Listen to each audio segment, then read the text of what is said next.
agar karena perusahaan itu sendiri memiliki kekuatan yang besar Pak di pasar. Jadi kalau kita sebagai bentuk dari kontrol dari perusahaan itu sendiri. Karena kita punya apa? Karena perusahaan itu memiliki kekuatan yang besar di pasar dan itu sebagai bentuk kontrol dari pemerintah Kontrol agar tidak ada monopoli dari pihak perusahaan. kontrol dari pemerintah, tidak ada monopoli. Emang kenapa dengan pajak kok bisa mengontrol monopoli perusahaan? Uh, Dia bisa aja menaik atau menurunkan harga Pak. Menaikkan dan menurunkan? Yang menaikkan harga di titik di mana mungkin bagi konsumen itu terlalu tinggi. Terus Dampaknya kalau menaikkan harga apa? Di hubungan uh, pemerintah tadi. gimana Pak? Dampaknya menaikkan harga apa? Menurunkan harga apa?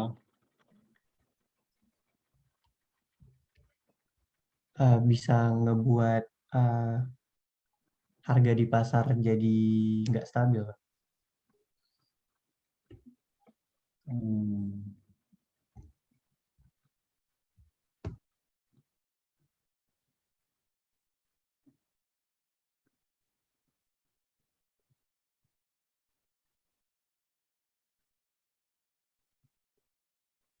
Oke ya, jadi ya perusahaan mendapatkan laba ya, berarti harus ditarik ya pajaknya ya.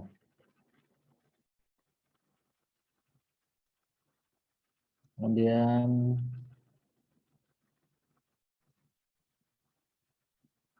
ada juga apa? Ya dampaknya ya logikanya ya kalau tax base kita adalah income ya berarti kalau ada badan maupun OP yang memiliki income ya ditarik pajaknya.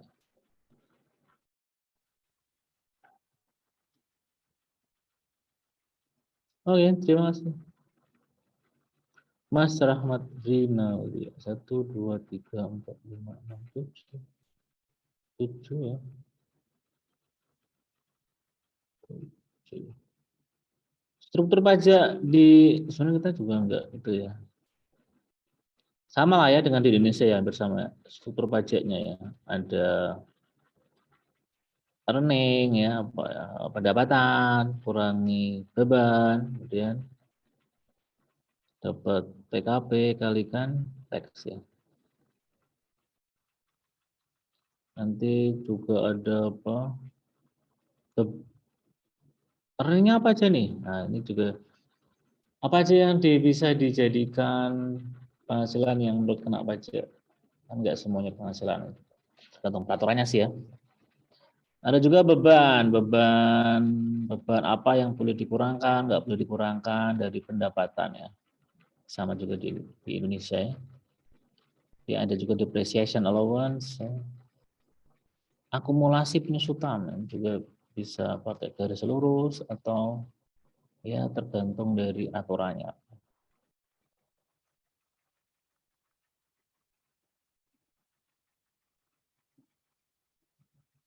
Jadi sama dengan di ini ya, di Indonesia sih ya.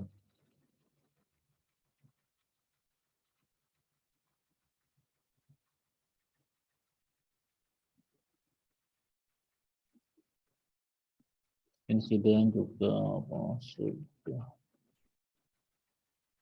kita bahas kemarin ya, insiden pajak. Oke. Jadi strukturnya ya sama dengan di Indonesia ya. Dampak pajak terhadap investasi.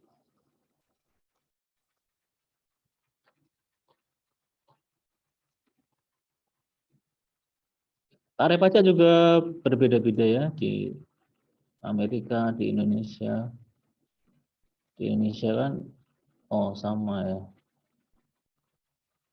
Kalau di Amerika berapa nih? 39%. 39% tergantung dari penghasilannya. Tadi kan sudah bahas insiden pajak ya, sesuai dengan yang kemarin lah sudah. Sekarang dampak pajak perusahaan terhadap investasi. Apa sih dampaknya? Kalau kita ngenain pajak perusahaan, gitu ya, artinya ada corporate income tax.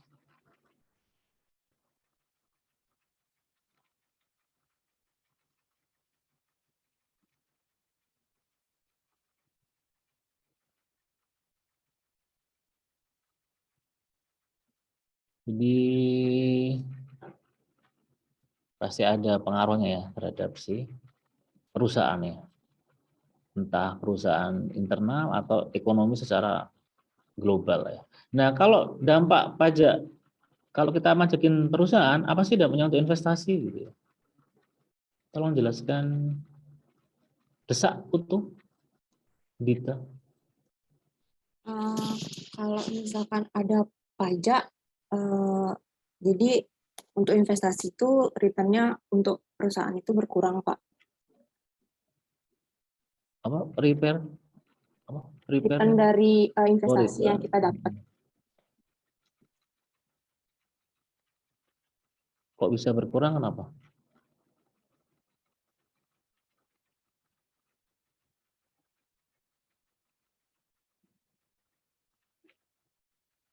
Mungkin karena adanya pajak itu, jadi perusahaan itu kayak mengurangi investasinya karena pajaknya misalkan dinaikin atau gimana, dia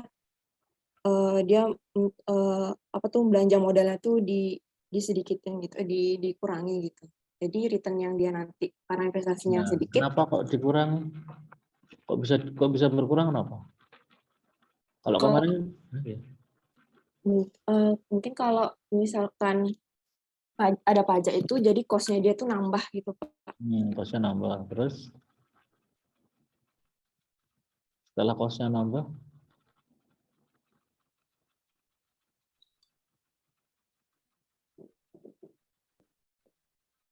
terus dia malas gitu ya, malas investasi itu karena kosnya nambah, malas Iya, karena jadi males investasi karena itu udah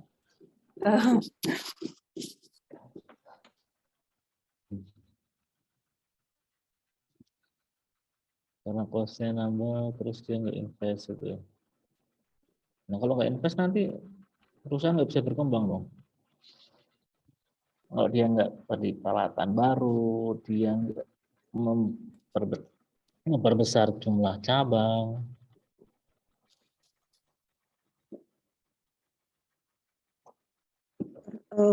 kalau dia mengurangi belanja modal atau investasinya dia tuh jadi dia juga mengurangi kuantitas barang yang dia produksi gitu.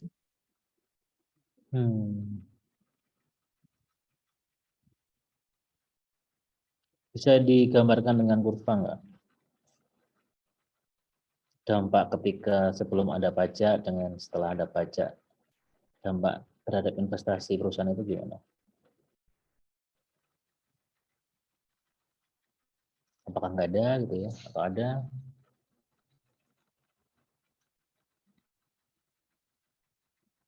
Ya silakan. Bisa dijelasin dengan kurva nggak?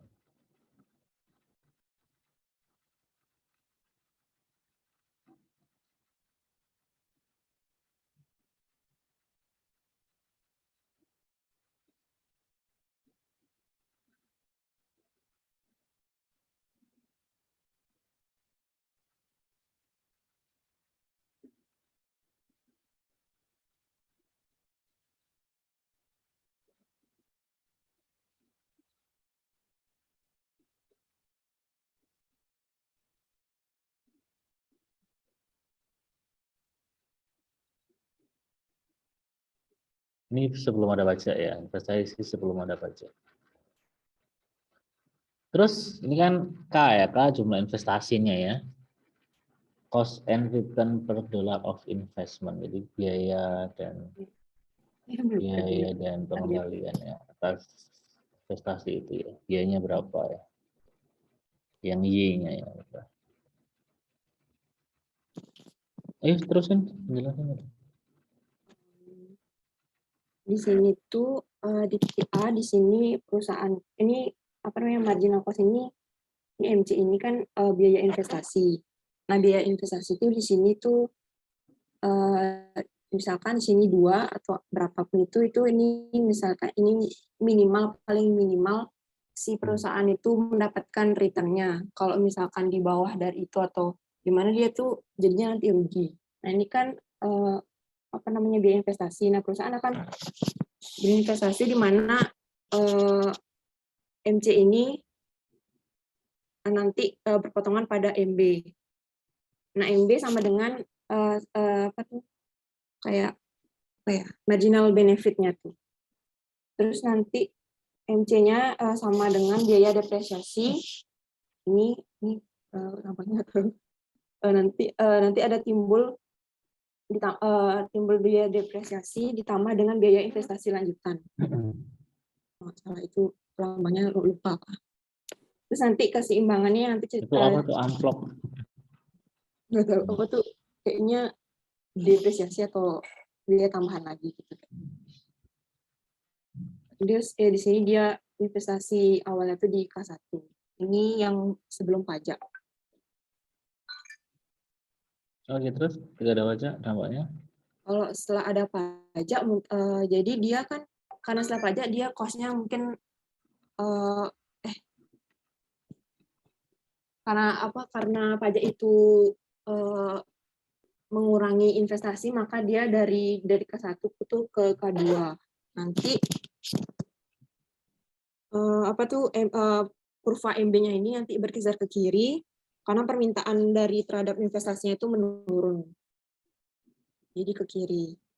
Terus manfaat investasi yang berturun itu tadinya yang tadinya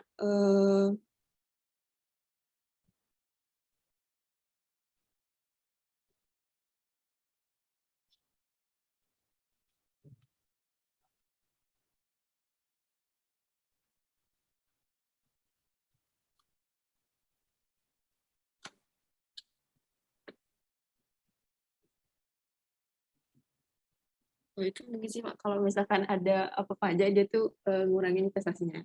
Iya, karena itu ya logikanya ya kalau misalnya kita naruh uang, kita dapat pengembalian ya, return, investasi kan, dapat bagi hasil atau dapat bunga atau apa ya dari investasi itu.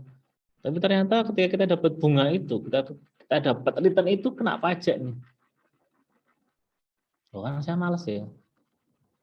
Karena apa? Karena berarti investasi yang saya taruh di tempat itu, returnnya harus lebih tinggi daripada cost-nya, daripada biaya yang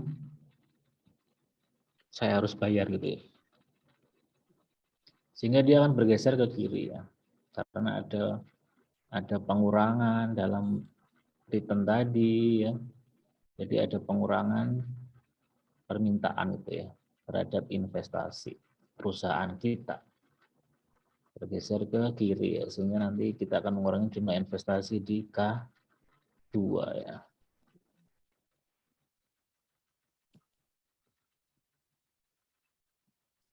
Terus misalnya pemerintah memberikan kredit pajak terhadap investasi, maka MC-nya, cost-nya akan turun ya. Ada pengurangan Kalau biaya. ada kredit pajak atau ada tunjangan, misalnya tunjangannya apa? Tunjangan pajak itu ya apa? Depresiasinya itu boleh diakui dengan saldo menurun misalnya, sehingga di awal tahun lebih banyak depresiasinya atau yang lainnya ya, tunjangan lainnya. Kalau ditanggung pemerintah pajaknya misalnya, atau ada pemotongan tarif, sehingga nanti MC akan turun ya ke bawah. Akibatnya kan meningkatkan jumlah investasi. Oh, logikanya ya, oh cost saya itu turun ya karena adanya pengurangan pajak nih. Nah, saya mau nambah investasi aja. Sehingga menjadi ke K3. Oke. Terima kasih, Mbak. Desak Putu. Kak Desak Putu Dita. Prabayanti.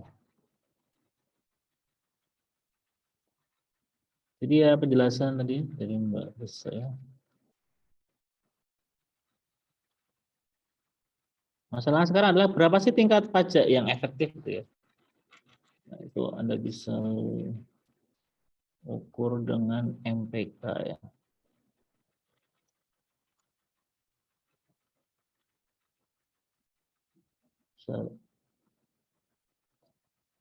Share screen aja. Share screen.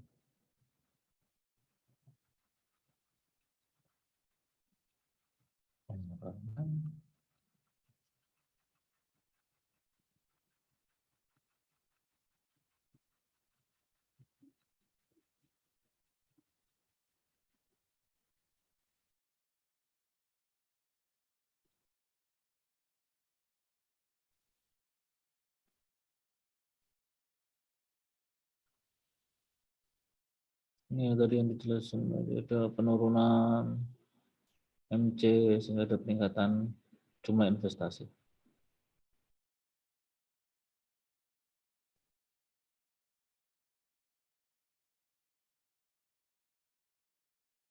Nah, berapa sih tingkat pajak efektifnya? Ini adalah effective corporate tax rate ya. Persentase peningkatan dari rate of pre-tax return to capital ya. Jadi apa pajak atas capital ya. Efektifnya sama dengan FK after minus FK before per FK before. Jadi setelah minus sebelum dibagi sebelumnya. Simple ya.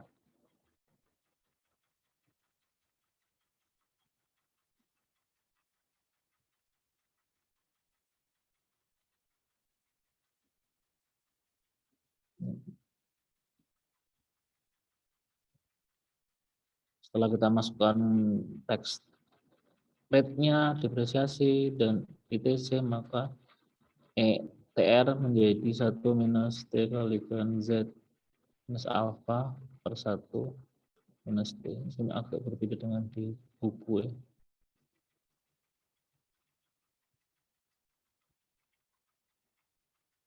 Misalnya ya, biar lebih gampang contohnya. Misalnya rate-nya adalah 30%, present value dari depresiasi adalah 0,5, ITC 0,1, maka effective rate sama dengan 11,5.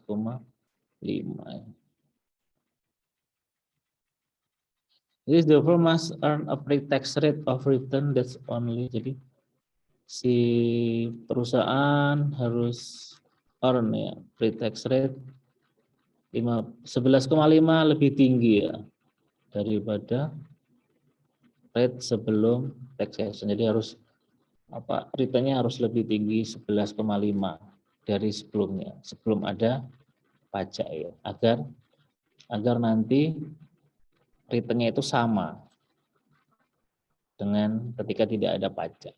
Dia harus 11 lebih tinggi 11,5 lebih tinggi dari sebelum pajak.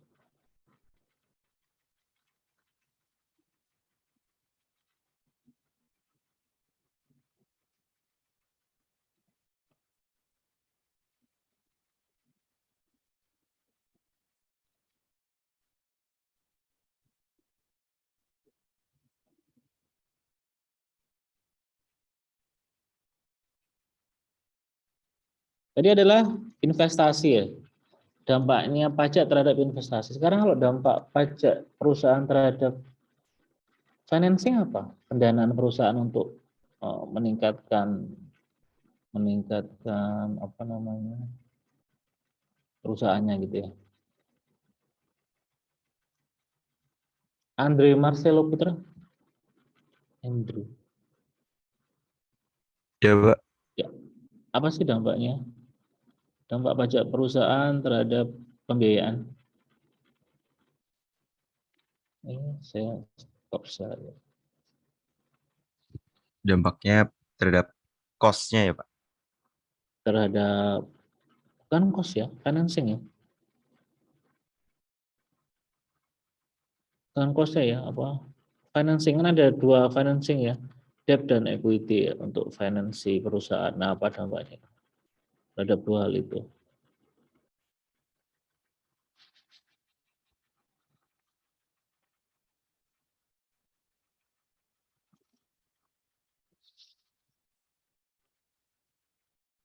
Ada nggak? Atau nggak ada dampaknya? Ada, Pak. Ya, apa itu? Sebentar ya. Oke, siap. Bahkan nanti karena ada pajak terhadap apa perusahaan, maka perusahaan lebih banyak untuk berutang daripada meningkatkan ekuitas atau sebaliknya.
Izin, Pak. Oh, siap. Mungkin perusahaan akan lebih memilih pembiayaan ekuitas, Pak, daripada hutang, Pak. Lebih banyak Karena ekuitas daripada hutang. karena dengan berhutang kan muncul bunga, Pak. Nah, bunga ini dikenai pajak, sedangkan dividen enggak, Pak. Ini dari sisi kita ya, dari sisi perusahaan Sisi ya. perusahaan, Pak, ya. Kita perusahaan nih, lebih baik kita ekuitas daripada debt ya. Karena kalau bunga tadi dikenai pajak, siapa yang bayar pajak bunga itu?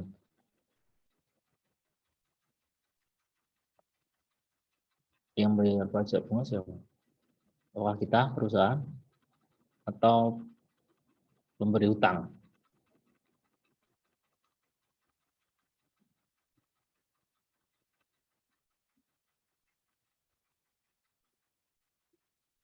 Nah, bisa Perusahaan ya, Pak.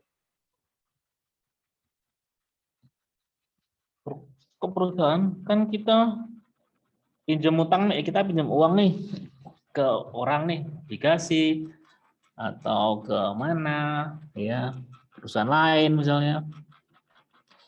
Terus kita bayar pokok ke dia kan, pokok utang plus bunga. Nah, bunga ini siapa yang bayar pajak? Yang dapat bunga ya, Pak. Iya, yang mendapat bunga ya.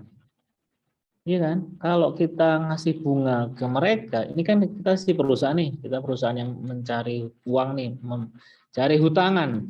Kita bayar pokok ke mereka, kita kasih bunga ke mereka. Masa bayar hutang ada bunganya? Nggak mungkin ya di dunia yang serasional ini ya. Berarti si penerima bunga itu yang akan membayar pajak ya. Dan bunga itu kan kalau dari peraturan perpajakan kan mengurangi kita ya, mengurangi penghasilan kita kan. Jadi nanti bunga itu mengurangi penghasilan kita. Nah, bagi si penerima bunga dia akan dikenai pajak.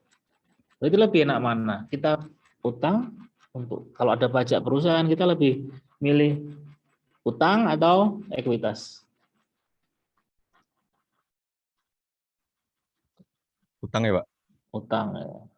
Karena Jadi penghasilan ya, kita berkurang, pajak berkurang ya, Pak.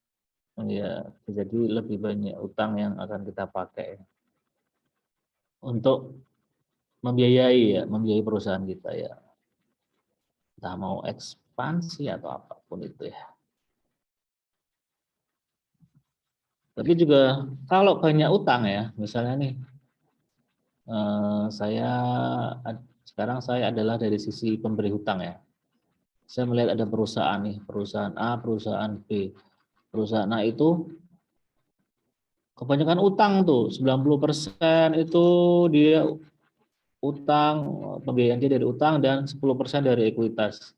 Perusahaan B itu 50%-nya utang, 50% ekuitas. Ada pilih yang mana, Andrew? A atau B? Kita Ya B, masuk Pak. utangan. Yang Yang B. Kenapa 50-50, B? Pak. 50-50. Kenapa? Takutnya yang utang Takut. 90%, utangnya kita karena kebanyakan utang gitu, jadi kita nggak bisa dibayar balik gitu, Pak. Iya, iya. Jadi walaupun utang itu menguntungkan dari sisi perusahaan ya, dari sisi kita sebagai perusahaan karena mengurangi pajak perusahaan ya. Tapi kalau kita kebanyakan utang, nanti takutnya kita nggak bisa utang lagi. Nggak mungkin lah ada pemberi utang yang melihat, oh utang kita ada banyak, kasih utang lagi kan enggak ya. Dia juga akan melihat seberapa besar sih porsi shareholders ya. Shareholdersnya berapa besar ya? Kenapa? Kenapa seperti itu? Ya kalau kita ngasih utangan terus ya takutnya dia akan bangkrut kan si perusahaan itu yang kebanyakan utang. Kemudian yang kedua, kalau kita lihat dari yang perusahaan B tadi, oh dia ada ekuitasnya 50%, oh berarti ketika ada 50% ekuitas dari si shareholders, ya berarti nanti akan ada mekanisme pengawasan ya dari si pemegang saham.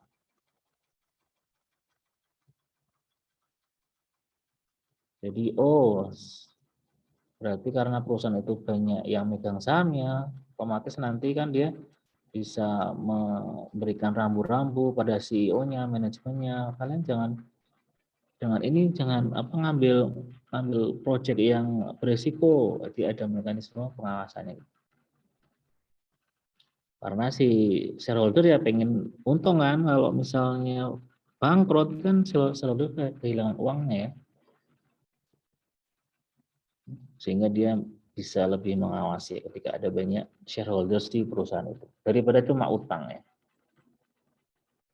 Ini Anda bisa lihat di itu ya, penghitungannya ya.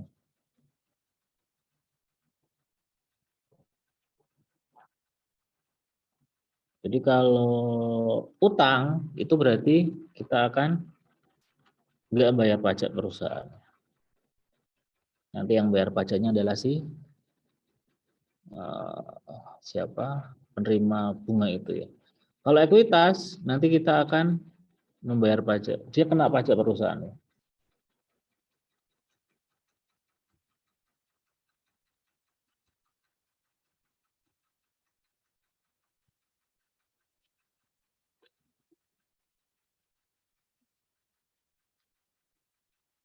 Juga ada pilihan ya dari si perusahaan ya kalau dia ekuitas ya. Ekuitas nanti uang itu mau diapain nih? Apakah mau dibagiin ke dividen? Kalau profit ya dari per porsi ekuitas, kita mau kasih ke shareholder sebagai dividen atau kita tahan, kita investasikan kembali tuh laba yang ditahannya. Nah ini nanti juga akan menjadi keputusan dari manajemen. Kalau dividen, nah nanti dividen juga ada pajaknya lagi ya dividen ya. Jika nanti si penerima dividen itu mendapatkan dividen, dia akan dikenai pajak juga sebagai penghasilannya, income, personal income tax. Ya. Terus kenapa tidak semua hutang? Ya, tadi kalau kita semua hutang, nanti yang nggak percaya, yang pemberi hutangnya nggak percaya. Kalau bangkrut nanti siapa yang membayar? Kalau semuanya hutang.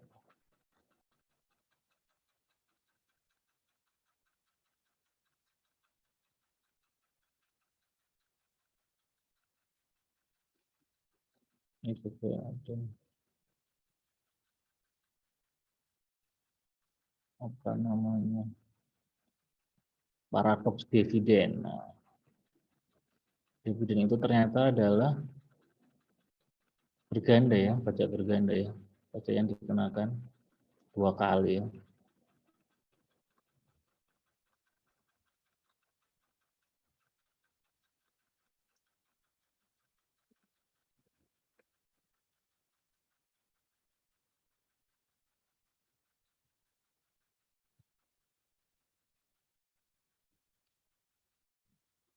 Nah ini kalau kita mau financing kita bisa 2 hal ya, seperti yang tadi dikatakan Mas Andre ya, ada pakai debt dan ada pakai ekuitas.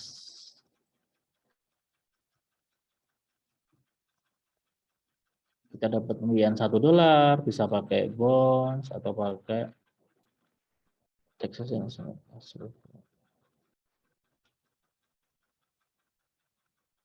ekuitas ya. Kalau pakai bond nanti bondholder yang pay income tax on interest. Kalau pakai ekuitas nanti stockholder ya, pay income tax on dividend. Stockholder pay income tax on capital gain after they sell stock. Dividen kena pajak, stockholder pas jual juga kena pajak ya. Dari sisi perusahaan, perusahaan juga membayar pajak atas pendapatannya. Karena kan uang itu belum dibagi, ya masih dalam profit perusahaan. Profit kan dia dividen itu kan awalnya kan profit. Berarti kan nanti profit itu kena pajak kan.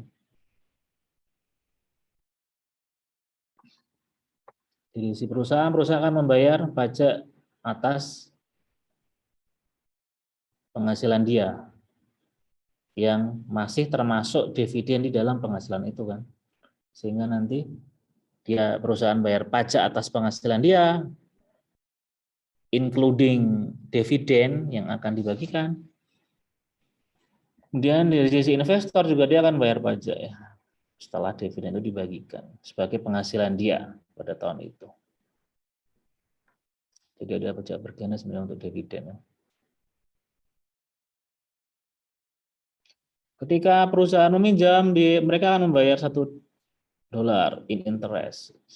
Persentase dari $1 itu, yaitu bunga ke bondholder. Perusahaan tidak membayar pajak ya atas penghasilan $1 itu ya. Karena apa ya, bunga itu adalah biaya yang bisa dikurangkan. Bondholder membayar pajak atas penghasilan bunga dia ya. 1 minus G in tax-nya. Kalau perusahaan menerbitkan saham, maka $1 in corporate income it is not offset by, itu nggak bisa dikurangkan ya, namanya juga penghasilannya. Nanti dia kena pajak, kemudian setelah sisa dari pajak bisa didiskusikan ke shareholders. Ini yang tadi kita sudah bahas.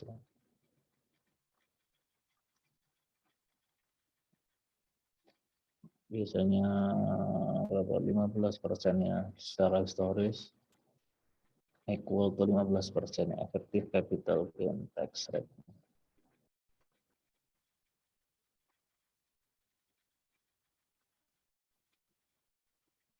Kenapa kalau gitu kita nggak semuanya utang aja, yang gitu kan ya? Katanya enak karena nggak ada pajak perusahaan.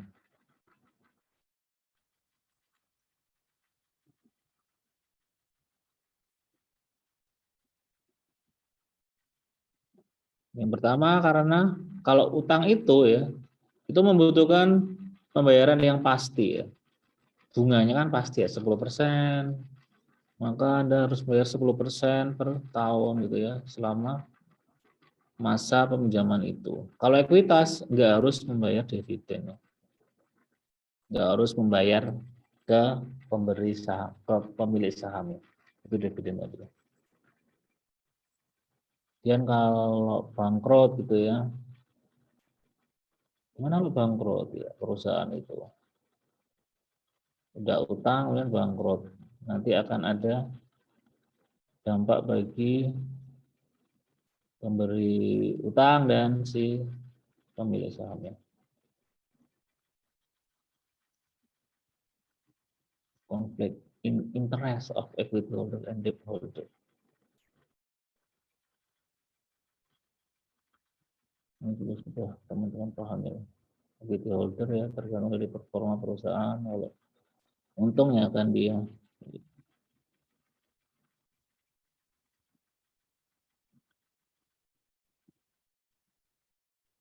Nah, ini ada contoh dari apa namanya debt versus equity ya.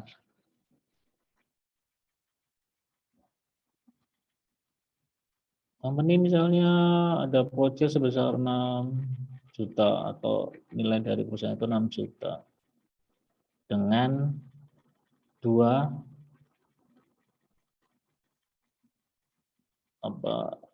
financing ya untuk investment, yaitu equity dan debt.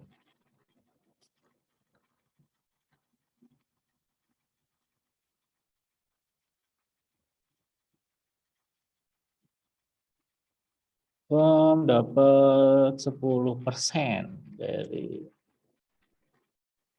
aset dari nilai dia itu 600.000 ya.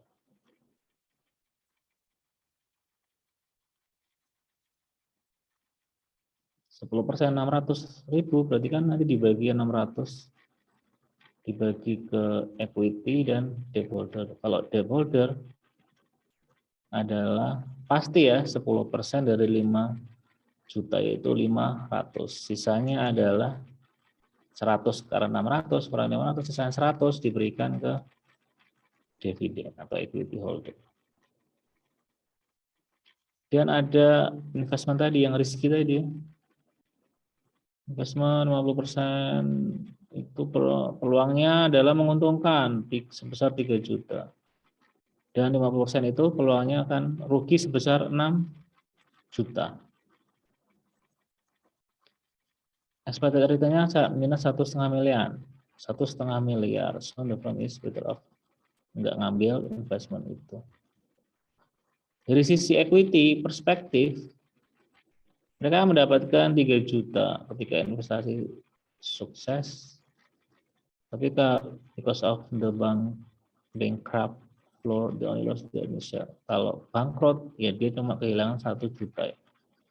Karena kan pemisahan tadi ya, pemisahan kepemilikan antara perusahaan dengan pemilik saham ya. Jadi kalau bangkrut ya, dia kan cuma rugi 1 juta. Dan juga dividen, aliran dividen sebesar 1 juta. Ini present discount value ya, selamanya gitu ya. If the investment fails, jadi 2 juta ya.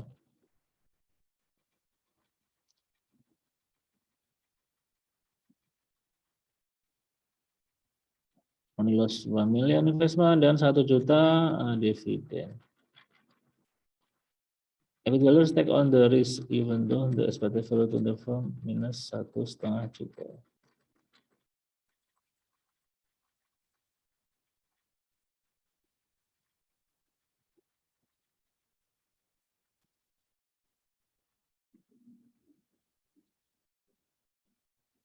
Dari sisi debt holder, get nothing if the gamble succeed. But have 50 chance of losing their 5 million for investment and 1 million stream of interest payment. Dari sisi debt holders ya, dia kan ada 5 juta ya, 5 juta kemudian 10 juta adalah dari 5 juta losing tadi ya, 5 juta dari sisi apa namanya? Uang dia yang dipinjamkan ke perusahaan kita dan 5 juta dari bunga yang dibayarkan. Sehingga 10 juta. Dari sisi debt holders dia akan negatif ya, expected return-nya. Karena kalaupun perusahaan misalnya, kenapa kok dia nggak punya possible gain in investment? Kenapa kok 0 possible gain from investment-nya ya, karena nggak ada capital gain ya. Perusahaan itu mau besar, mau kecil gitu kan, dari sisi debt holder ya. Perusahaan itu mau membesar, mau mengecil, ya bagi dia nggak ada pengaruhnya gitu ya, karena nggak ada bedanya. Perusahaan itu mau besar, mau kecil, toh dia akan mendapatkan bunga sebesar sesuai kesepakatan itu saja ya. Kalau perusahaan membesar ya dia tidak akan mendapatkan tambahan bunga, ya kan? Dari debt holder loh ya. Makanya possible gain from investment-nya ya nol ya, karena ya sama aja ya. Beda sama equity holder. Ketika perusahaannya untung besar, ya dia dapat itu keuntungan itu kan sebesar keuntungan perusahaan. Perusahaan membesar, kemudian harga nilai sahamnya meningkat, dia dapat capital gain. Jadi ya ini possible gain-nya 3 juta. Kalau debt holder 0 ya, karena ya udah habis. Dia nggak dapat apa-apa walaupun perusahaannya meningkat. Sehingga expected return-nya ya minus 5 ya. Jadi mana ada 10 possible loss from investment kurang 5. Sehingga minus 5. Dari sisi debt holder, nggak usahlah Anda mengambil proyek itu, merugikan saya. Jadi kasarannya nggak ini ya, nggak pengen maju ya. Nggak jelas. Itu dari sisi debt holder.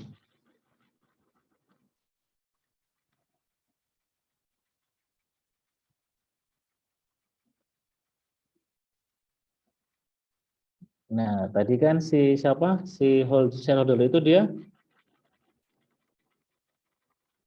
membuat keputusan ya di perusahaan itu kan. Oh, melalui siapa? Melalui si manajemennya. Ambil aja itu proyeknya. Tapi dia nggak punya ini ya, financial consequences ya, nggak sebanyak debt holder ya.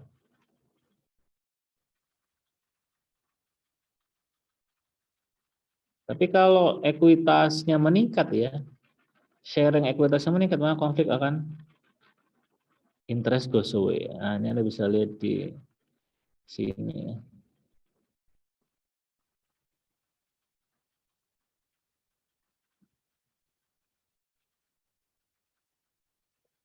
Kalau interestnya meningkat ya, kebalik misalnya 5 juta equity-nya, dia dapat 3 juta. Kemudian streamnya ini dividen 5 juta plus equity 10 juta. Kemudian 3,5 return-nya, karena minus 3,5 ya, berarti si equity 0 ya. Stakeholder juga 0 juga ya, dia lebih rugi ya. Jadi ketika ekuitasnya itu meningkat, maka dia akan berpikir lebih hati-hati ya, daripada ketika equity-nya itu kecil ya.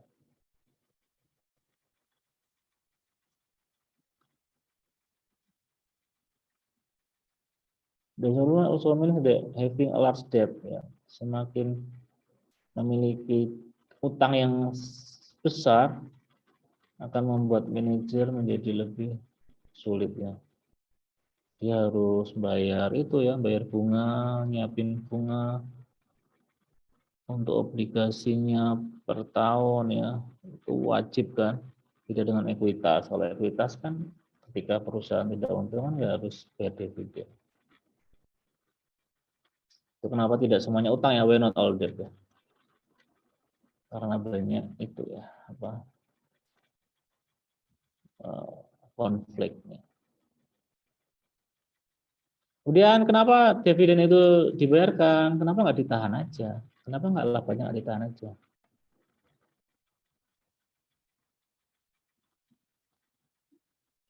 Kalau ditahan nanti kan meningkat tuh, bisa meningkat harga sahamnya, meningkat. Uang itu ketika laba ditahan, kemudian dia reinvestasikan laba ditahan itu kan, maka nilainya akan meningkat ya. Perusahaan akan meningkat, akan berkembang. Ketika perusahaan berkembang, maka harga saham akan meningkat. Sehingga nanti si investor bisa mendapatkan capital gain.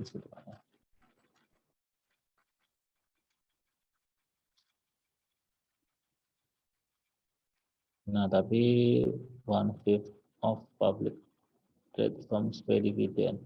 1/5 dari perusahaan itu memberikan dividen.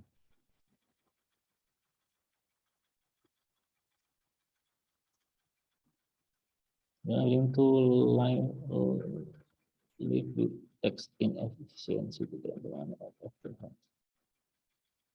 Jadi investor itu pengen mengambil uang dari si manajer ya melalui dividen itu karena adanya tax inefficiency from the agency problem.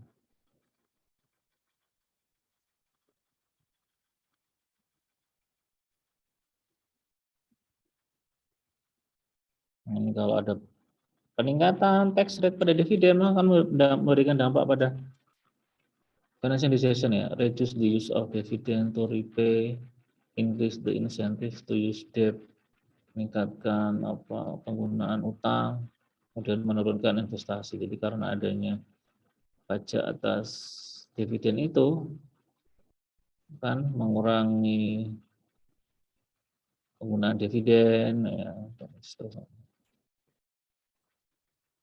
Kemudian juga adanya double taxation yang tadi sudah kita singgung.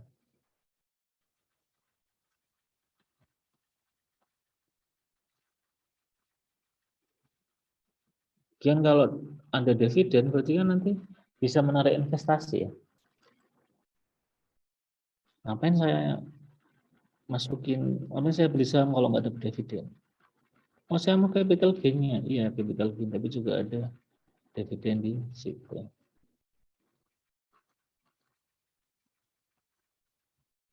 Itu ya dampak pajak terhadap perusahaan. Dampak pajak perusahaan terhadap pembiayaan ya, penggunaan debt maupun equity.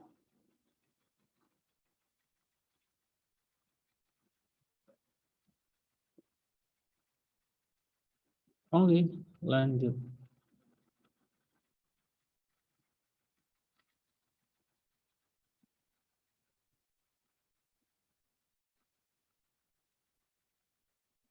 Rosalin, Ebibani, Simarmata.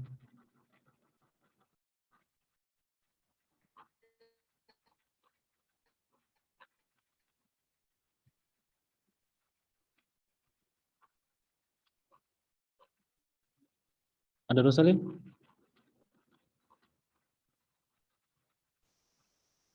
Rosalin? Rosalin 1. Lagi nyiapin dies natalis ke Rosalin.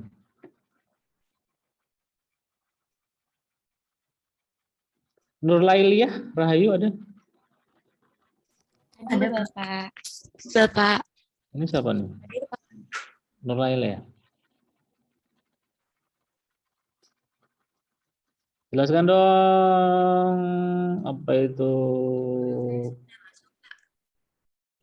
pajak terhadap multinational corporation. Izin Bapak, suara saya sudah masuk Pak. Sudah jelas sekali. Oke Pak, mohon maaf Pak tadi terputus. Oke.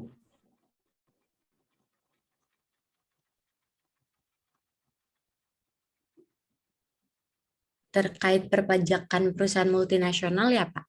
Iya. Oke, nah untuk perusahaan multinasional itu kan adalah perusahaan yang beroperasi di banyak negara. Untuk sistem pajak terhadap perusahaan multinasional itu ada dua. Yang pertama itu adalah sistem pajak teritorial, di mana sistem pajak teritorial itu adalah perusahaan akan membayar pajak hanya kepada pemerintah negara tempat pendapatan itu diperoleh, atau perusahaan akan menghadapi banyak tarif berbeda sesuai kebijakan negara masing-masing. Contohnya, PTX yang berasal dari Amerika yang beroperasi di Indonesia akan membayar pajak ataupun dikenakan pajak sesuai dengan kebijakan pemerintah di Indonesia karena dia mendapatkan pendapatan dari Indonesia. Maka sistem pajak teritorial seperti itu. Selanjutnya yang kedua itu ada sistem perpajakan global, di mana perusahaan akan dikenakan pajak oleh negara asalnya tanpa memandang dari mana pendapatan itu diperoleh. Contohnya si PTX tadi yang berasal dari Amerika tapi beroperasi di Indonesia akan dikenakan pajak juga dari Amerika itu sendiri. Jadi akan dikenakan pajak dari Amerika apabila dia menganut ataupun dikenakan perpajakan global seperti itu. Nah, biasanya itu akan terjadi double taxation.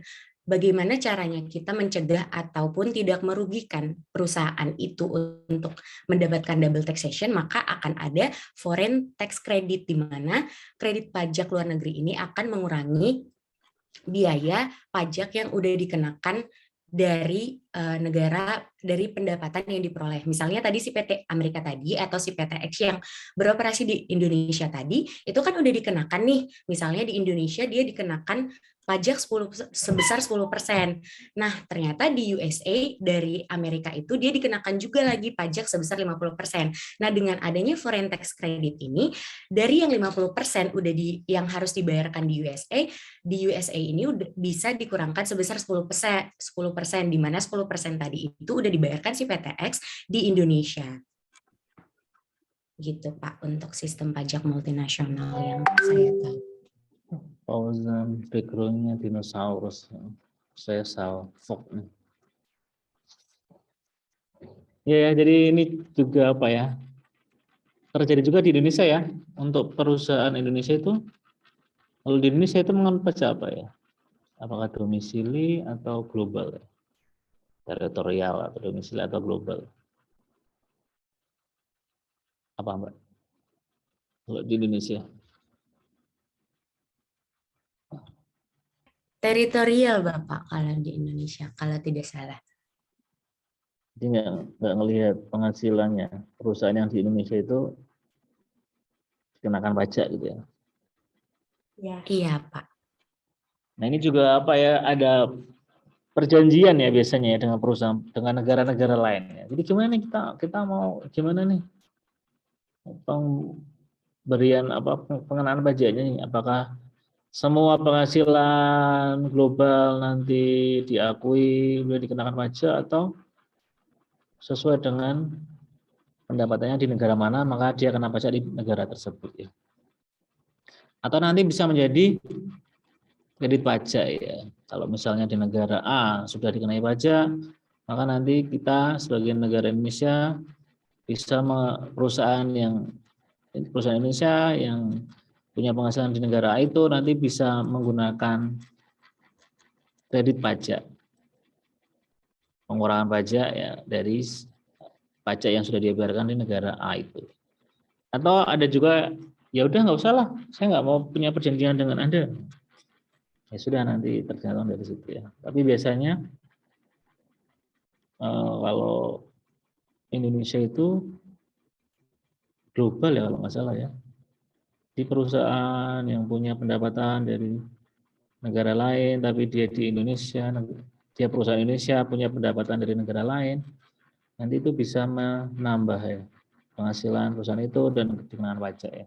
Dan nanti biasanya pajak yang dia bayarkan di negara luar itu, kalau dia bayar bisa menjadi pengurang ya kredit pajak ya. Kalau nggak salah segitu ya. Oke, terima kasih Mbak Nur Laila ya, Nur Laila Rahayu. Itu ya teman-teman ya terkait corporate tax ya. Saya izin ke belakang sebentar ya. Agak tidak nyambung sebenarnya dengan corporate tax ya, tapi ya bisa disambungkan. Nah, nanti kan reformasi bisa dilakukan juga untuk perpajakan pada perusahaan.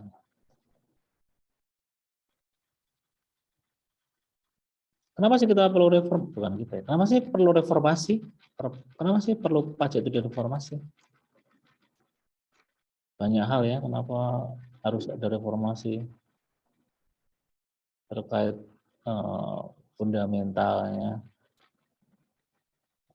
Kalau Anda lihat ya, salah satunya ya, kalau Anda lihat dari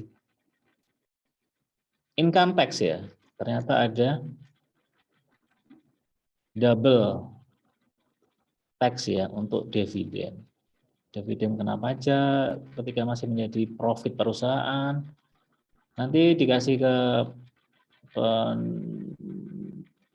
penerima dividen, nanti dia akan kena pajak lagi ya sebagai income dari si penerima dividen itu. Jadi ada double tax. Gimana caranya biar nggak double? Nah ini nanti kita akan lihat ya.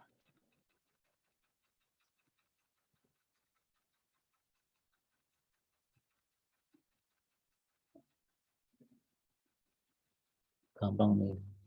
Adinda Nurwidowati, ada Adinda. Ada, Pak. Ya. Jadi apa sih alasan perlunya reformasi perpajakan itu? Tiga alasan utama ya perlunya reformasi perpajakan.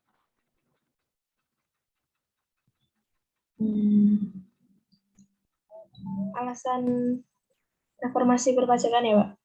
Yoi. Pertama itu meningkatkan kepatuhan pajak, Pak. Terus yang kedua itu Jelasin dulu dong, apa itu? Kenapa dengan kepatuhan pajak saat belum ada reformasi? Kok perlu adanya reformasi? reformasi itu kan perubahan ya, Pak. Ya kalau aturannya, sistemnya semakin sesuai itu kan masyarakatnya yang bayar kan juga semakin patuh gitu, Pak. Kayak Masa sih misalnya, semakin sesuai peraturan semakin patuh? iya Ya, kalau Bu? tarifnya misal eh, eh, misal kayak ekonomi Indonesia pendapatan perusahaan-perusahaan itu tinggi ya Pak, semakin berkembang terus taxnya rate dari pajaknya yang dikasih sudah sesuai itu kan bisa meningkatkan kepatuhan. Ya,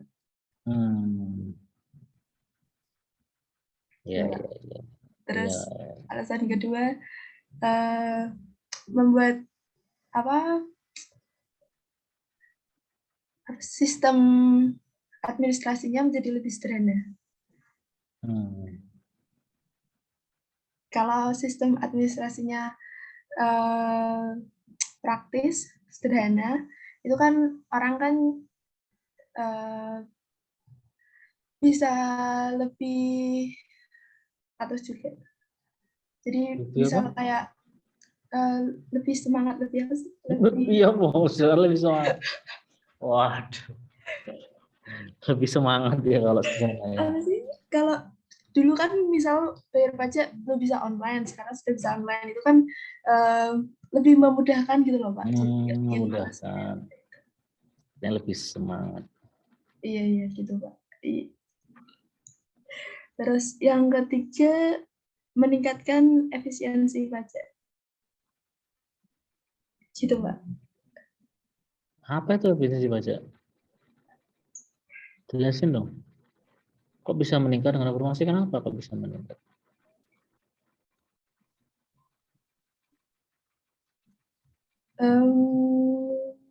Sebentar ya Pak, saya mikir dulu Pak. Siap.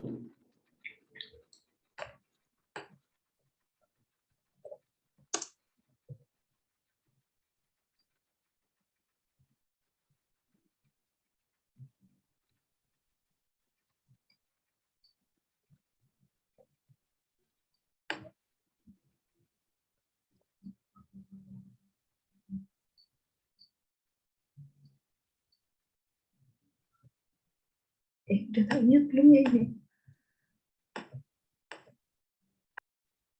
Anda bisa share screen ya kalau butuh.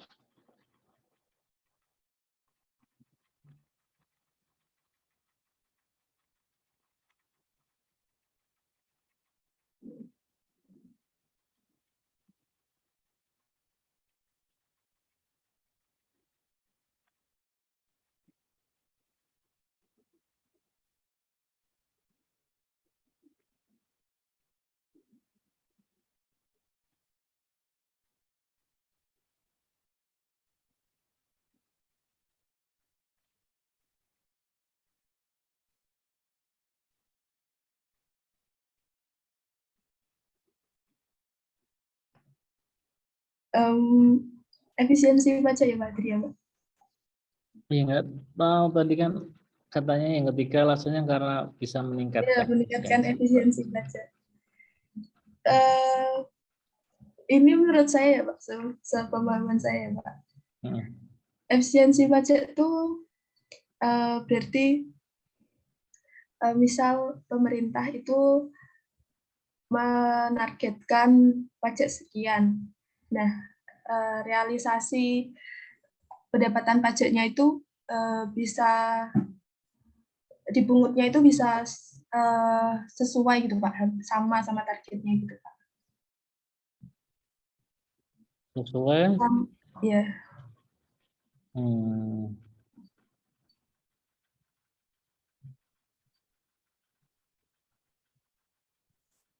Oke, terima kasih. Terima kasih Pak. Terima kasih. Jadi 3 alasan utama tadi ya, seperti penjelasan dari Mbak Dinda ya.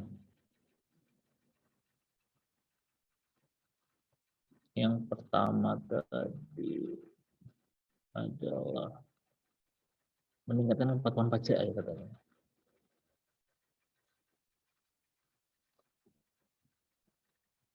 Increase tax compliance, make the code simpler, improve efficiency. Tax compliance atau kepatuhan pajak itu kan masih banyak ya penelitiannya ya. Kebetulan saya juga meneliti tentang tax compliance. Saat ini tuh belum, sepanjang yang saya tahu ya, selama ini kita masih belum tahu ya sebenarnya orang itu membayar pajak itu biar patuh itu karena apa ya? Apa karena adanya pemeriksaan atau audit ataukah denda gitu. Kalau dendanya tinggi apakah nanti dia lebih patuh? Ternyata belum tentu ya. Kalau ada ancaman untuk diaudit apakah lebih patuh? Nah, bisa jadi ya. Atau jangan-jangan ketika misalnya orang Islam, orang Muslim itu meyakini bahwa bayar pajak itu adalah sebuah apa ya, sumbangan gitu atau infak atau apa gitu. Ternyata malah lebih patuh, nggak bisa jadi ya. Atau mungkin umat-umat agama lain meyakini bahwa bayar pajak itu adalah sebuah kontribusi ya, kontribusi yang apa ya, yang nantinya akan dipakai untuk membangun negara. Jadi itu bukan sesuatu yang paksaan gitu kan. Mungkin malah lebih patuh ya. Mungkin ya. Itu juga mungkin tergantung dari budaya di negara tersebut. Tax compliance ini sebenarnya masih perlu penelitian yang lebih lanjut ya. Tapi dari sisi ini kan dari sisi makroekonomi ya. Kita lihat di sini. Jadi itu ya, tax compliance itu adalah tujuannya dari reformasi yang lebih meningkat. Tinggal gimana sih reformasinya gitu kan, agar compliance-nya meningkat. Jadi kalau Anda ingat ada tax evasion, ada tax avoidance ya. Kalau evasion ini ya, berarti kita menggunakan cara-cara yang ilegal ya, kalau evasion. Kalau avoidance, kita cara-caranya legal ya. Legal ya. Legal itu apa? Berarti legal itu tidak dilarang oleh peraturan legal. Misalnya kita menggunakan apa namanya biaya yang deductible, masukkan ke dalam biaya sehingga bisa mengurangi penghasilan, itu adalah avoidance, to lower one's tax bill. Misalnya kita charity, kita kalau nggak ada, kalau charity di zakat kali ya, kalau zakat itu tidak mengurangi penghasilan, saya nggak mau zakat. Nah, tapi karena zakat itu bisa mengurangi penghasilan, kena pajak, maka saya mau zakat. Nah, ini adalah avoidance yang legal. Kalau ilegal berarti ya evasion ya jelas ya kita memasukkan faktur pajak misalnya. Dan tax evasion ini sudah banyak dilakukan ya di mana-mana.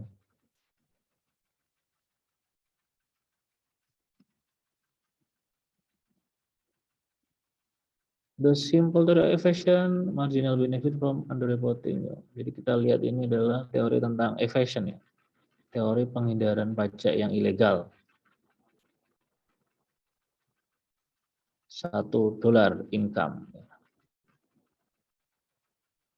Marginal benefit is the save tax. Jadi MB-nya adalah save tax itu ya. Marginal cost-nya adalah penalti per dolar. Jadi kalau ketahuan kena penalti, itu adalah marginal cost-nya. Multiplied by the probability dikalikan dengan kemungkinan ketangkapnya. Itu adalah marginal cost. Ini evasion, ini dolarnya ya. Tingkat penghindaran, ini jumlah penghindarannya. Marginal benefit, marginal cost. Cost adalah tadi ya, being caught, being kemungkinan tertangkap dikalikan dengan penaltinya berapa. MB adalah save tax-nya. Misalnya evasion level E1, where MB sama dengan MC1. Nah ini peningkatan enforcement ya, peningkatan apa enforcement, implementasi pajak, apa peningkatan hukuman gitu ya, apa ya, saya implementasi hukuman gitu ya, akan meningkatkan marginal cost dan menurunkan evasion. Jadi ya law enforcement gitu, yang ketangkap akan dikenai denda dan akan ada pencarian besar-besaran Pak untuk orang-orang yang menghindari pajak secara ilegal, sehingga nanti akan ada peningkatan evasion level akan turun dan adanya tax save, peningkatan pajak.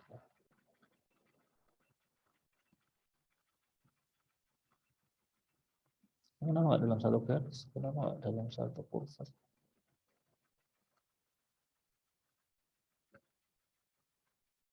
Saya bisa kurva.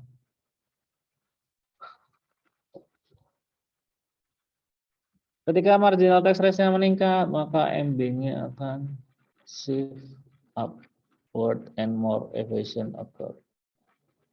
Akan meningkatkan evasion. Dia penalti meningkat, ya karena tadi ada enforcement, marginal cost akan meningkat, shift upward and less evasion occur. Sehingga akan menurunkan evasion. Jadi kalau ada law enforcement itu akan meningkatkan compliance ya, dan menurunkan evasion.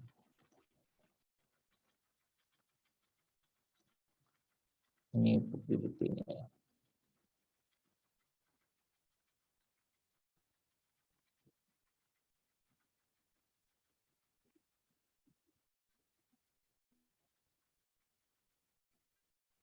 Kenapa kita pedulikan tax evasion? Kenapa nggak ya udahlah kita naikin aja pajak untuk offset, untuk menggantikan evasion ini gitu. Nggak semudah itu ya, Ferguson ya. Jadi nggak bisa kita meningkatkan tarif pajak untuk mengganti ya penghindaran pajak itu. Nggak semudah itu ya. Pertama, kalau ada kemarin sudah kita bahas, ada peningkatan tax rate akan meningkatkan DWL ya. Padahal kita pastinya ingin menurunkan efisiensi. Kalau caranya dengan meningkatkan tarif pajak, ya justru malah akan meningkatkan inefisiensi.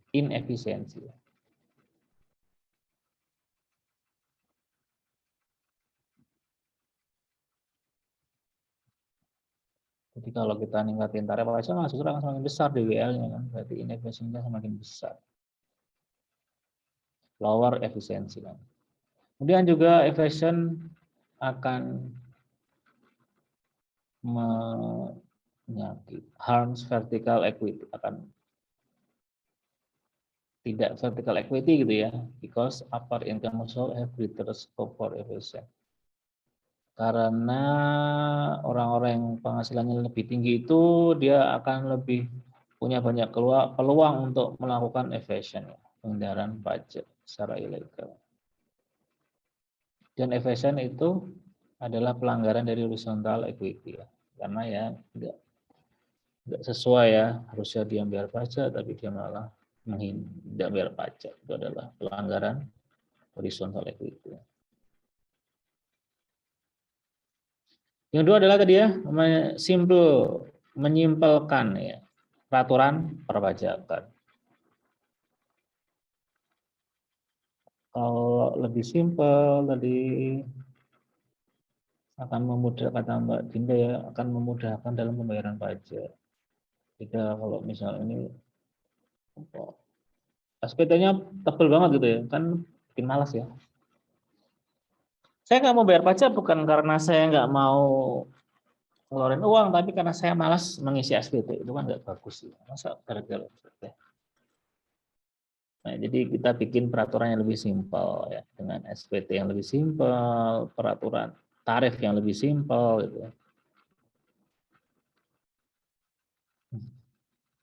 Cara penghitungan lebih simpel. Dan meningkatkan yang ketiga adalah improving tax efficiency.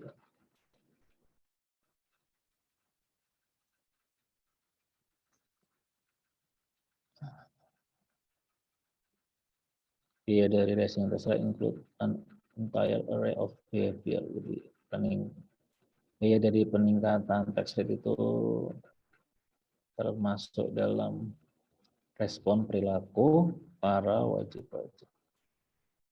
Labor dampak terhadap labor supply, saving, restacking, child care use, and charitable giving.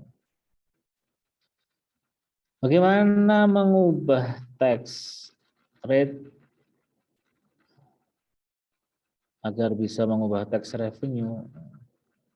Jadi ada efek langsung dan efek tidak langsung. The effect of tax change means a higher tax rate. Peningkatan tax rate akan meningkatkan revenue on a fixed base of taxation. Itu direct effect of tax change. Kalau indirect, karena ada peningkatan rate tadi akan menurunkan the size of revenue base, menurunkan tax base-nya gitu ya. Kalau ada peningkatan tax rate-nya.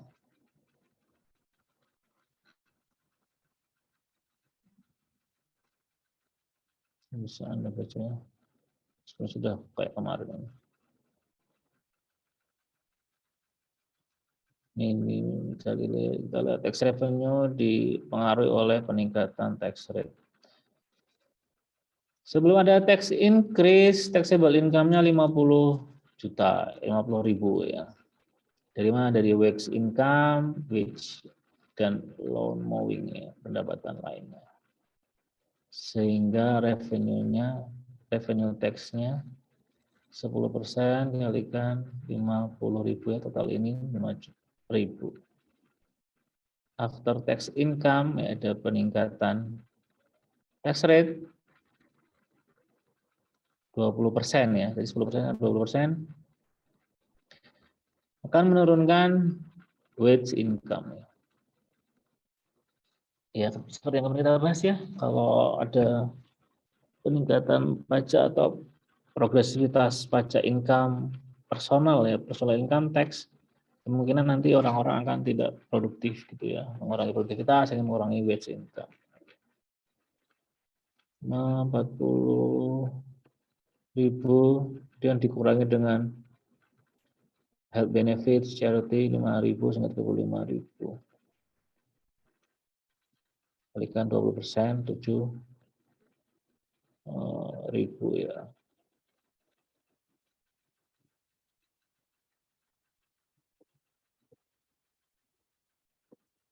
Dengan lower tax rate, ini bisa lihat ya bahwa individual tax more of their compensation. lebih banyak ya. Tax base-nya itu lebih banyak gitu ya. Kalau lower tax rate. Dengan higher tax rate, some income of the developer and also average, jadi lebih kecil ya.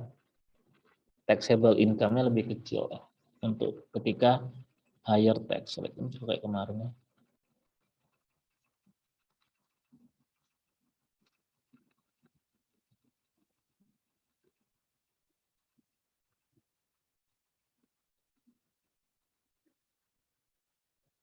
Oke. Kevin Putra. Guru apa sebetulnya? Iya, Pak. Ya. Jelaskan aspek politik dan ekonomi atas reformasi perpajakan.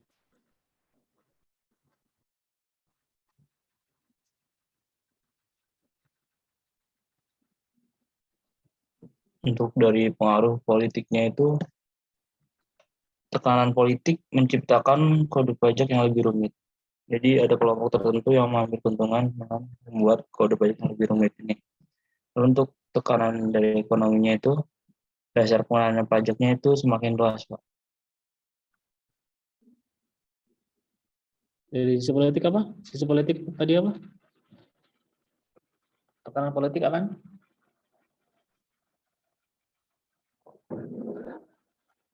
Menciptakan kode pajak yang lebih rumit, Pak. Jadi Kenapa? Kenapa kok tercipta yang rumit itu ya?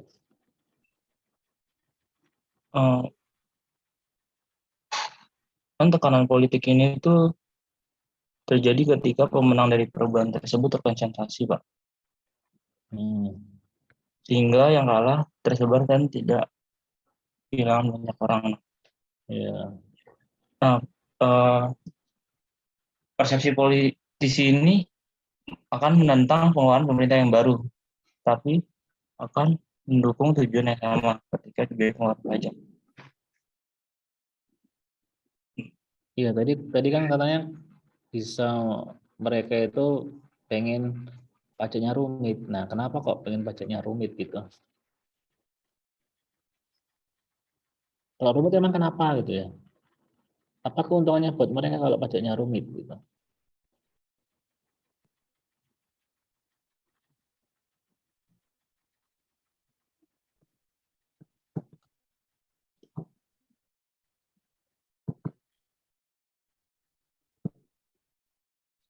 Kenapa?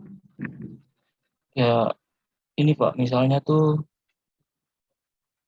mereka tuh menginginkannya untuk pajaknya tuh pendidikan dan pelatihan, tapi malah dialihkan ke yang lain, Pak.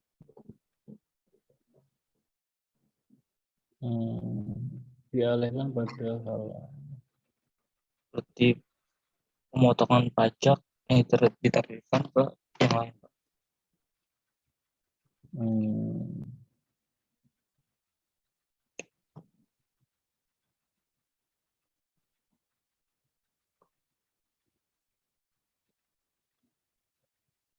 pemilih menentang program pengeluaran pemerintah yang baru gitu ya. Tapi mendukung program yang lama dengan tujuan yang sama dari pengeluaran pemerintah baru itu ya, yang dipilih pengeluaran pajak. Oke, kalau ekonomi?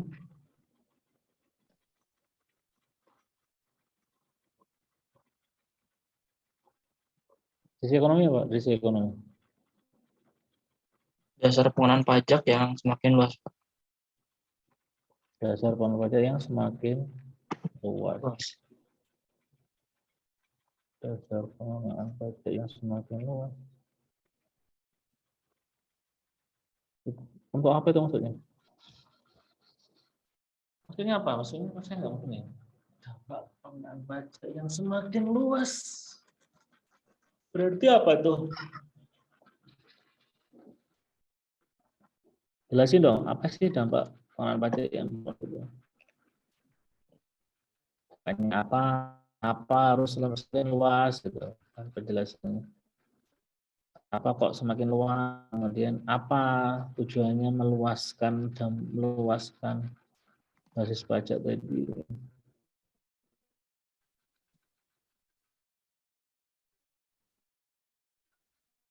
dampak pengenaan pajak yang semakin luas itu seperti yang awalnya itu dari hanya penghasilan saja. Pengenaan pajak juga dilakukan atas konsumsi seperti pertama PPN, pajak konsumsi tahunan, pajak dari konsumsi yang itu dari pendapatan dikurangi.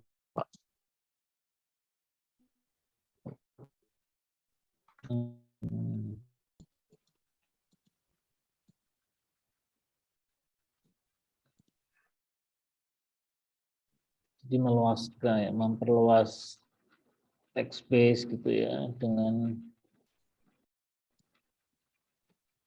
tax rate yang lebih kecil ya, yang lebih rendah. Iya, Oh, ya. Terima kasih, Kevin.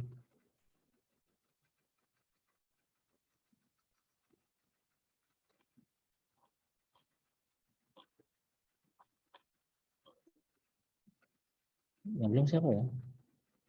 Andre udah, Rosalin ada? Izin Pak. Izin, Pak. Tadi saya sudah menjawab yang multinasional, Oh, Pak. yang belum tadi itu Nur Laila yang belum ya? Iya. Nur Laila Rahayu ya. Oke. Terus nggak ada wajahnya tadi. Nur Laila Rahayu. Jelaskan dong pajak konsumsi itu apa sih? Izin jawab Pak. Yap. Pajak konsumsi itu pajak yang dikenakan atas konsumsi, bukan atas penghasilan seseorang. Yang dikenakannya tuh hanya pada barang-barang konsumsi yang biasanya dikonsumsi oleh konsumen terakhir. Terus jangan menggunakan pajak konsumsi ada enggak? Kalau pajak konsumsi itu nggak perlu menghitung capital gains dan penyusutan. Lebih sedikit masalah ketika terjadi inflasi dan tidak perlu memisahkan pajak korporasi.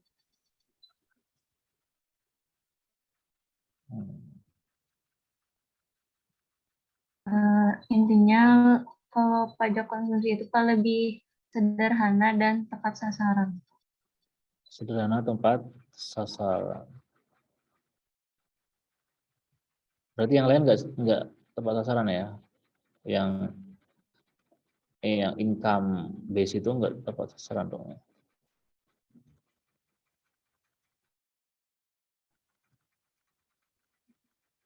Dan kalau itu kelemahan dari pajak konsumsi apa? Adanya regresivitas, Pak. Jadi semakin tinggi kemampuan konsumen, semakin ringan beban pajak yang dipikul. Sebaliknya kalau semakin rendah kemampuan konsumen, semakin berat beban pajak yang dipikul. Terus Ada ini satu lagi. sulit mengukur konsumsi si konsumennya, Pak. Sulit mengukur. Oke. Terus Sama kesulitan menyesuaikan dengan sistem pajak baru. transition issue gitu ya. Terus kenapa sih kok kesulitan dalam menyesuaikan tarif pajak yang baru itu atau consumption base itu? Kenapa kok susah menyesuaikan? Jelasin dong.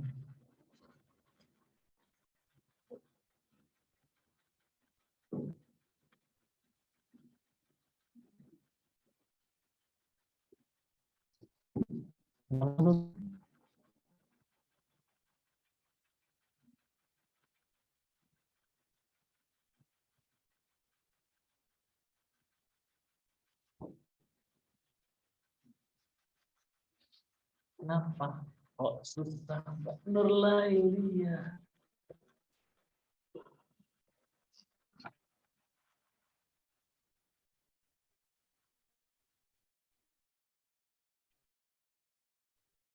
Halo, halo.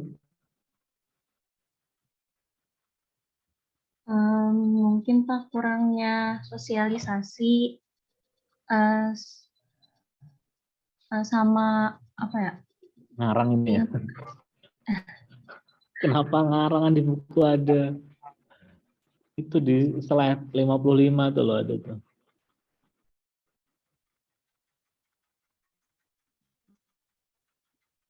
Ini semua yang lain sebenarnya cuman ini ya apa? Ya, cuman membahas yang di buku aja ya. Jadi asalkan Anda baca ya udah itu jawabannya gitu ya. Nanti yang sekiranya itu mau baca, makanya saya nanya gitu. Kalau saya cuma ngomong ya kan angin lalu ya. Kenapa kok susah menyesuaikan tarif pajak baru atau sistem pajak Ini baru ini? dari yang saya baca Pak ada masalah transisi. Hmm. Biasanya orang yang lansia itu jadi salah satu kelompok yang dari masalah transisi ini Pak. Iya, ya kenapa dia? Kenapa mereka? Kenapa mereka jadi masalah?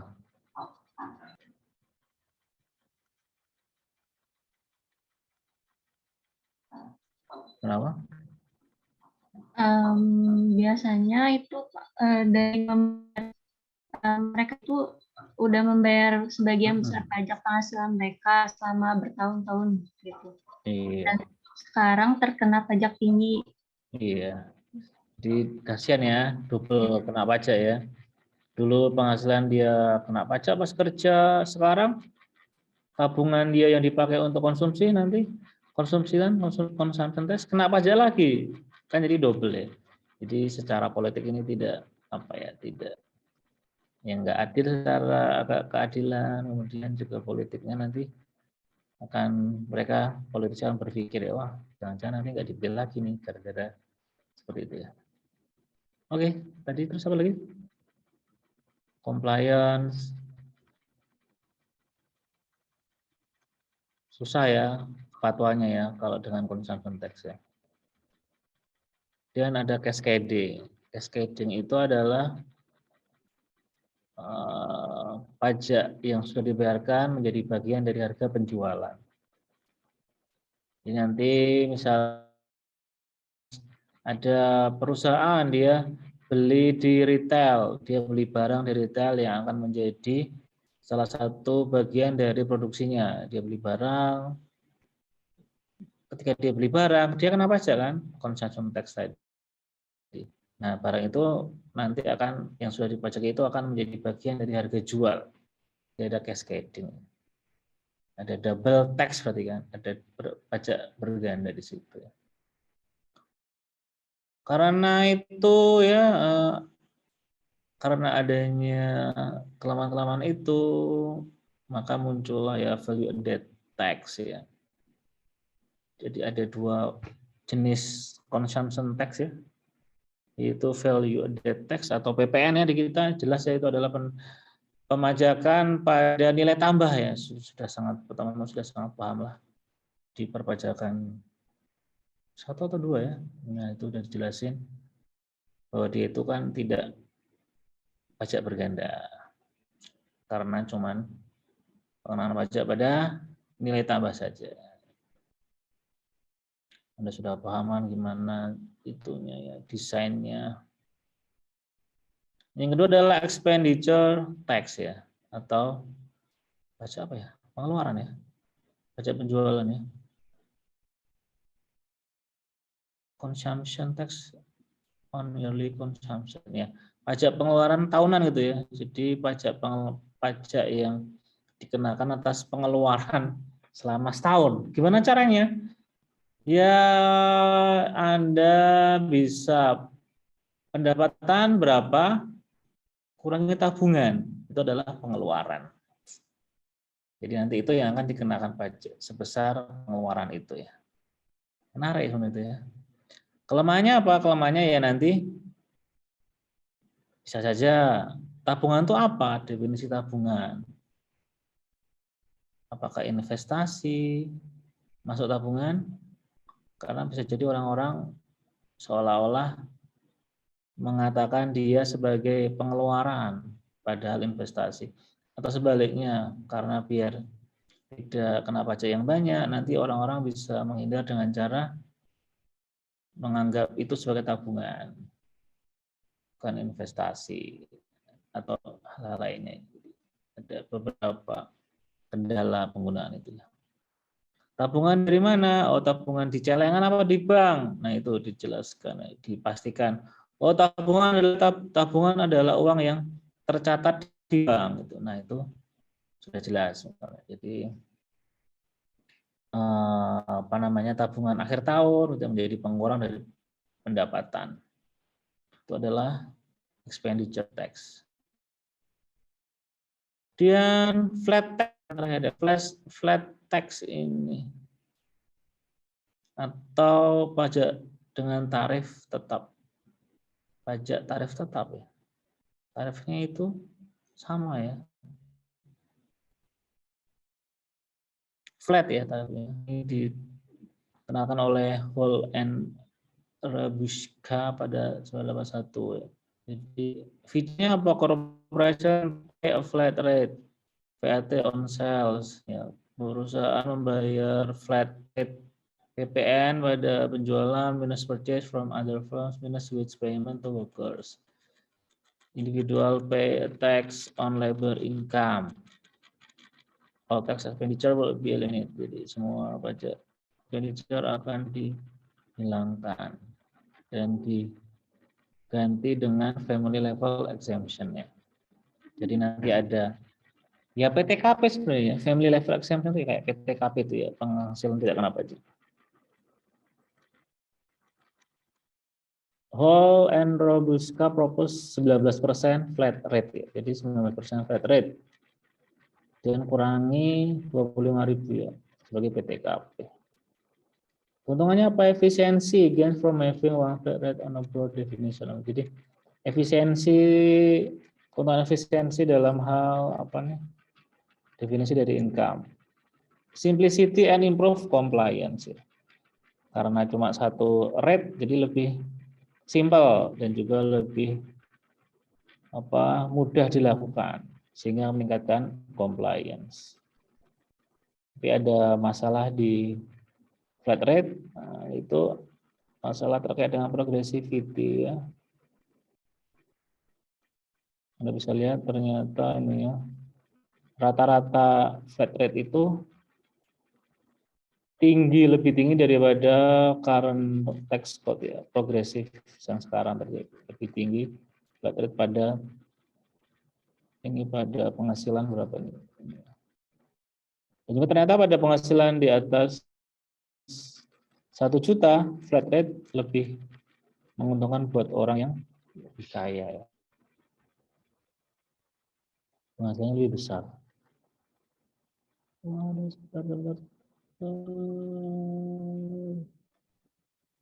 Simpan presensi.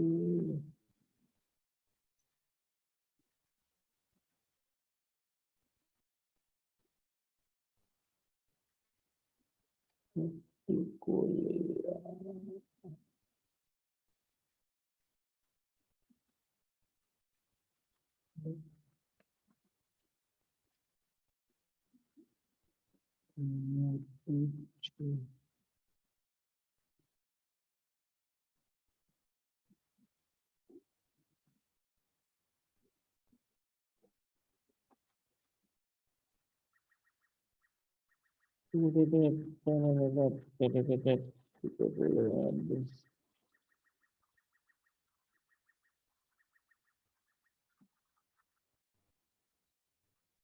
Jadi ada masalah di flat tax tadi. Adanya ketidakadilan horizontal, kemudian tadi progressivity juga ya, masalah pada progresivitas. Ternyata semakin tinggi penghasilan justru akan semakin kecil ya persentase dari ini ya, tax rata-ratanya. Oke teman-teman, terima kasih atas perhatiannya. Wah, ini pertemuan terakhir kita teman-teman. Besok Anda sudah puas ya. Saya mohon maaf kalau ada kesalahan. selama 1 semester itu teman-teman. Semoga ada manfaatnya. Semoga nanti UAS dimudahkan, semuanya bisa lulus, semuanya bisa wisuda bareng-bareng ya. Di bulan apa ya? September atau Oktober nanti ya. Kemudian apalagi ya? Belajar, jangan lupa masih ada waktu ya buat belajar. Jadi jangan mikirin hasil, tapi mikirin prosesnya. Ya. Mikir belajar aja udah, mikir aja belajar, nggak usah mikir hasilnya gimana. Kalau sepanjang apa namanya, there is no such thing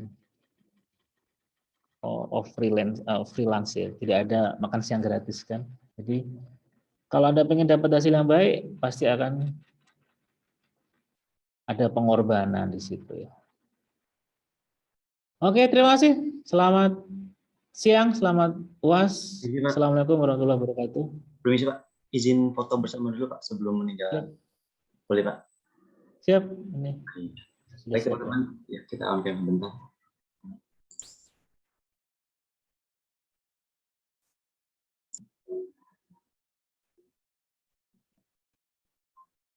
Yang lainnya dipercepat teman-teman biar bisa langsung.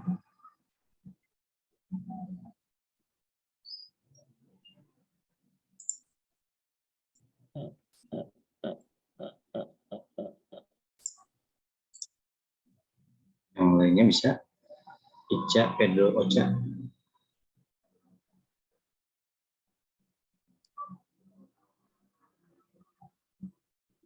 Udah mungkin sedang jaringannya. Jadi langsung saja Pak, sesi foto dipimpin sama Rahmat. Silakan. Oke.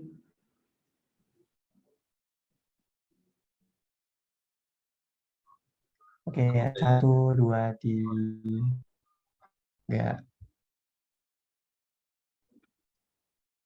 Satu lagi Mas, kayak bebas. Kayak bebas. Miau. 1, 2, 3. Terima kasih ya Mas. Terima kasih banyak Bapak. Terima kasih teman-teman. Sukses ya teman-teman. Belajar yang rajin. Terima kasih. Selamat. Terima kasih banyak Bapak. Assalamualaikum warahmatullahi wabarakatuh. Izin live. Waalaikumsalam warahmatullahi wabarakatuh.